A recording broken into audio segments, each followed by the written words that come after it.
के आदमी की आवाज में तो दम है, हरियाणा के व्यक्ति में जो जोश है, जो उत्साह है, वो मैंने परसों हिसार के अंदर देखा था। हिसार में सोशल मीडिया पे चल रहा था, हजारों की संख्या में इकट्ठा हुआ किसान सरकार में बैठे लोगों का विरोध कर रहा था, खुली चुनौती दे रहा था और एक बहुत ही जोश के साथ अपनी आवाज को बुलंद भी कर रहा था। आज भी आप हजारों की संख्या में आए हो और पिछले 2 दिन से लगातार सरकार की तरफ से कोशिश हो रही है कि किसी तरीके से हरियाणा प्रदेश का माहौल खराब हो। कल मुख्यमंत्री ने भी रोहतक में जाकर के, जहां मुख्यमंत्री को पहले से किसान यूनियन की तरफ से, टोल प्लाजा में बैठे हुए किसानों की तरफ से आगाह कर दिया गया था, कह दिया गया था कि आप अपना कार्यक्रम रद्द करो। अगर आपने इसी तरह का कार्यक्रम जारी रखा तो हम आपका विरोध करेंगे। कल भी हजारों की संख्या में बुजुर्गों ने, नौजवान साथियों ने, माताओं बहनों ने प्रदेश के मुख्यमंत्री का विरोध किया और प्रदेश का मुख्यमंत्री कहीं किसान को उकसाने के लिए पुलिस का सहारा लेकर के बुजुर्गों के ऊपर लाठियां बरसा करके उनका खून भाग करके कहीं ना कहीं हमें छेड़ने का काम कर रहा था। इसलिए मैं आपसे एक बात कहना चाहूंगा, मैं आपसे नारे लगवाने चाहूंगा 2-3। वो नारों का जवाब आपकी इतनी ऊंची आवाज में हो कि दिल्ली और चंडीगढ़ में बैठे लोग जो सत्ता में हैं उन्हें इस बात का एहसास हो जाए कि दोबारा से वो इस प्रकार का साहस ना जुटा पाए कि हरियाणा के किसान को इतना कमजोर ना समझ लें कि वो पुलिस के हजारों जवानों को साथ लेकर के कई काले कानूनों को हमारे ऊपर थोप करके हमें कमजोर करने की कोशिश करें। अपनी आवाज से उनके कान तक ये बात पहुंचाओ कि वो लोग सोचने पे मजबूर हो जाएं, वो लोग आपकी भावनाओं को समझने पे मजबूर हो जाएं। इसलिए मैं नारा लगाऊंगा, आपने नारे का जवाब उसी भाषा में देना है और आवाज बहुत बुलंद होनी चाहिए। जय जवान, जय किसान, जय जवान, जय किसान, किसान एकता, किसान एकता,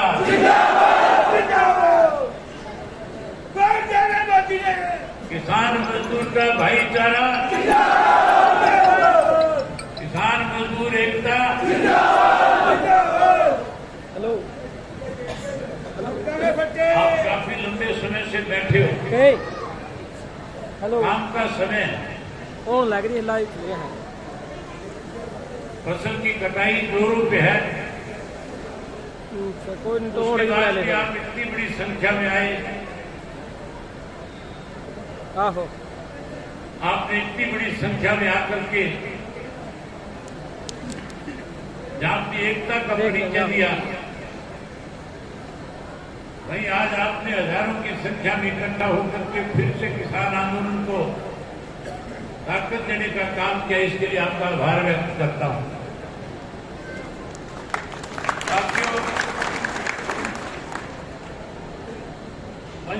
जितने भी वक्ता बैठे हैं,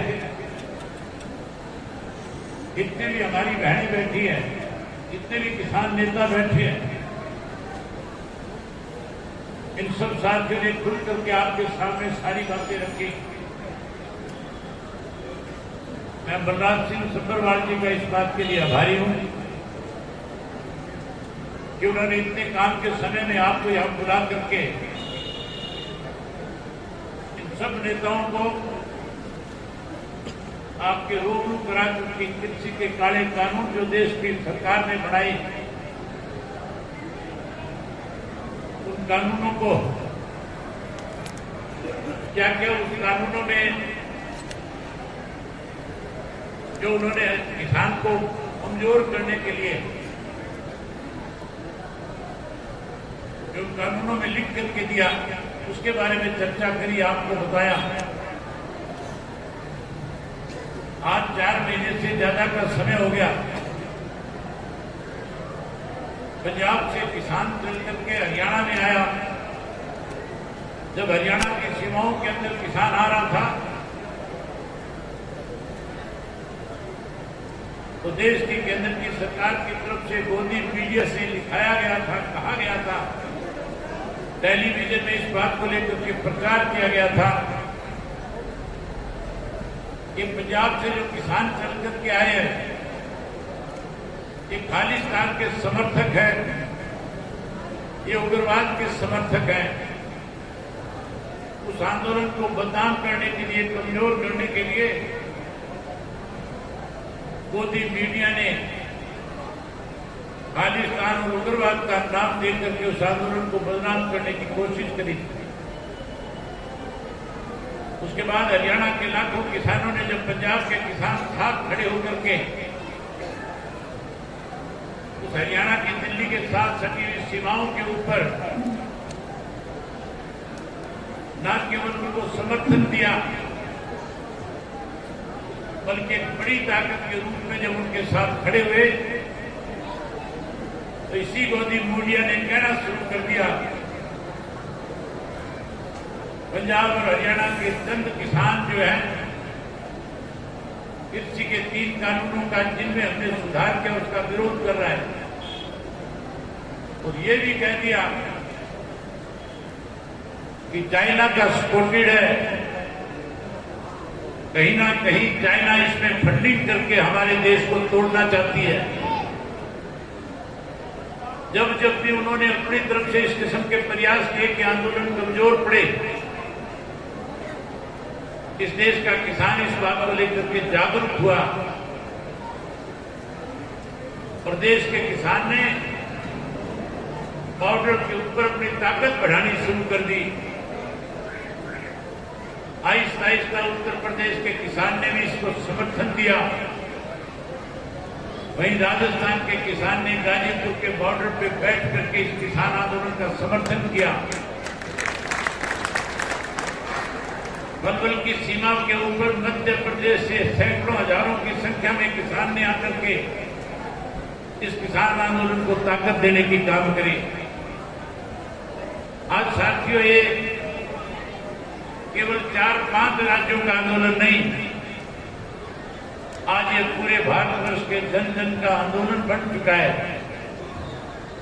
मेरे से पहले इस बात का जिक्र किया गया था कि देश का प्रधानमंत्री नरेंद्र मोदी आज देश के 5 राज्यों में विधानसभा के चुनाव हो रहे हैं। मैं साथियों, लगातार मोदी जी जिस भी राज्य में गए, जहां भी जाकर के उन्होंने भाषण दिया, जिस भी राज्य में रैली को जाकर के उन्होंने संबोधित किया, मैंने बहुत बारीकी के साथ उसके ऊपर ध्यान देने का काम किया। एक भी किसी भी प्रदेश में जाकर के नरेंद्र मोदी ने ये नहीं कहा कि मैंने इस देश पे कृषि के 3 ऐसे कानून बनाए हैं जिससे कृषि के उत्पादन में बढ़ोतरी होगी, जिससे कृषि में सुधार होगा, जिससे किसान खुशहाल होगा।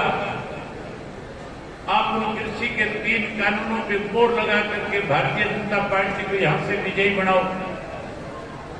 अगर किसी भी सभा में जाकर मोदी ने किसान का नाम लिया होता तो मुझे लगता है कि सभा में बैठे लोग मोदी का विरोध कर देते हैं।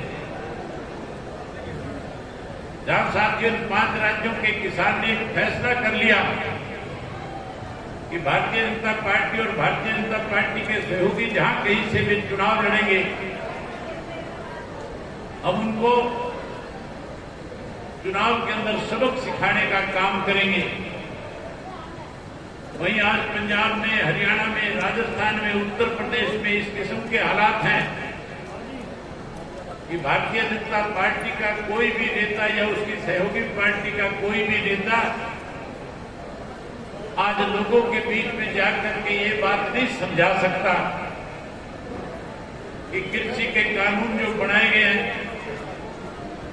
इन कानूनों की वजह से किसान को ताकत मिलेगी। हैरानी की बात है, अखबारों में खबर देते हैं, मीडिया के रूबरू होकर के कहते हैं हमने कृषि में बड़ा सुधार किया है। हम उनको कहते हैं कि आपने कृषि के 3 काले कानून बनाए। हमारी बात का जवाब देने की बजाय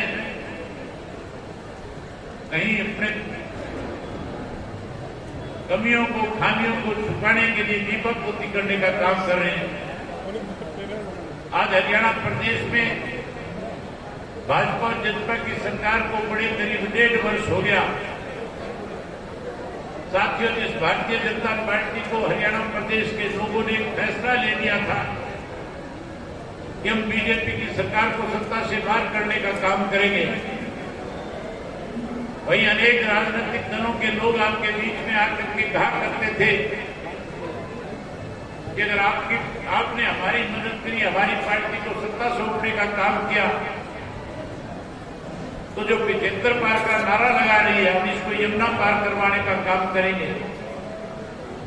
विशेष रूप से आपके उत्तराना विधानसभा क्षेत्र में जसपा के नेता आकर के कहते थे कि आप हमें एक मौका दें, आप हमें एक बार हरियाणा प्रदेश की सेवा करने का समय दें। आप लोगों ने उनके ऊपर विश्वास किया, भरोसा किया, अपना वोट देकर के उनका विधायक चुन करके यहां से भेजने का काम किया। जब वो आपके बीच में आकर के वोट मांगते थे, कहते थे कोई हरी चुनरी चौपाल के नाम से आपके गांव में आकर के आपसे मिल करके आपसे वायदा करके जाते थे। कोई आपके बीच में आपको जलसों की शक्ल में इकट्ठा करके कहते थे हम भाजपा को यमुना पार करेंगे। वही भारतीय जनता पार्टी पे आरोप लगाते थे कि भारतीय जनता पार्टी तो हथियारों की पार्टी है, भारतीय जनता पार्टी समाज को तोड़ने वाली पार्टी है। वो याद दिलाते थे आपको जाट आरक्षण आंदोलन की वो कहानी कि किस तरह से जाट आरक्षण आंदोलन की आड़ के अंदर भारतीय जनता पार्टी की सरकार ने हरियाणा प्रदेश के लोगों को 35 और 36 जाट का नारा देकर के आपस में बांटने का काम किया। वो आपसे कहते थे कि उस दौरान, उस आरक्षण आंदोलन के दौरान 32 से ज्यादा इनोसेंट बच्चों को गोद के घाट उतारने का काम किया। वहीं वो आपको याद दिलाते थे और कहते थे इस भारतीय जनता पार्टी ने जब बाबा राम रहीम को पंचकुला की एक अदालत ने सजा सुनाई थी तो वहां 48 से ज्यादा निर्दोष लोगों को मारने का काम किया था। वो तो ये कहते थे